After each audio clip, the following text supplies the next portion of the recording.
Dans notre vidéo mensuelle du mois de mai, nous avons choisi d'aborder un thème qui concerne la déclaration des accidents du travail, tel que le stipule l'article L441-2 du Code de la sécurité sociale et quelle en était l'interprétation de la direction sur le sujet. L'employeur ou l'un de ses préposés doit déclarer tout accident dont il a eu connaissance auprès de la caisse primaire d'assurance maladie dont relève la victime selon des modalités et dans un délai déterminé.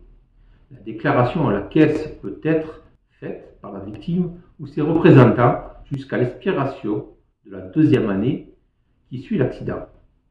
À cette lecture, la direction nous maintient faire toutes les déclarations lorsqu'elle en a connaissance. Vous vous doutez bien que si nous avons abordé ce thème, c'est bien qu'il arrive qu'il y ait des trous dans la raquette. Notre démarche est de vous informer des possibilités qu'ont les salariés pour faire respecter leurs droits concernant les accidents du travail. Si votre responsable refuse de vous mettre en accident du travail en invoquant je ne sais quelle excuse, vous pouvez écrire au RH dans votre région en lui relatant les faits survenus en mentionnant le lieu, l'heure, la date, la description des lésions et éventuellement les témoins s'il y en a. Normalement, à cette étape, vous devriez recevoir le document CERFA dûment établi afin que vous puissiez faire modifier ou acter auprès de la sécurité sociale de votre État. Bien entendu, on dit normalement car il est possible que cela prenne du temps, voire que le service RH refuse de faire la déclaration car il estimerait que les faits cités dans votre déclaration ne sont pas probants, ou l'absence de témoins.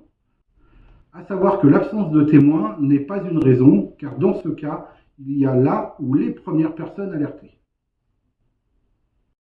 L'employeur doit déclarer les accidents du travail dont il a connaissance et non pas pourrait ou devrait déclarer les accidents du travail dont il a connaissance. Par contre, l'employeur pourrait être sanctionné d'une amende pour ne pas avoir respecté le code de la sécurité sociale. Lorsque la déclaration de l'accident émane de l'employeur, celui-ci dispose d'un délai de 10 jours francs à compter de la date à laquelle il l'a effectué pour émettre par tout moyen des réserves motivées auprès de la caisse primaire d'assurance maladie. La caisse dispose d'un délai de 30 jours francs à compter de la date à laquelle elle dispose de la déclaration d'accident et du certificat médical initial prévu à l'article L441-6 pour soit statuer sur le caractère professionnel de l'accident, soit engager des investigations lorsqu'elle l'estime nécessaire ou lorsqu'elle a reçu des réserves motivées émises par l'employeur.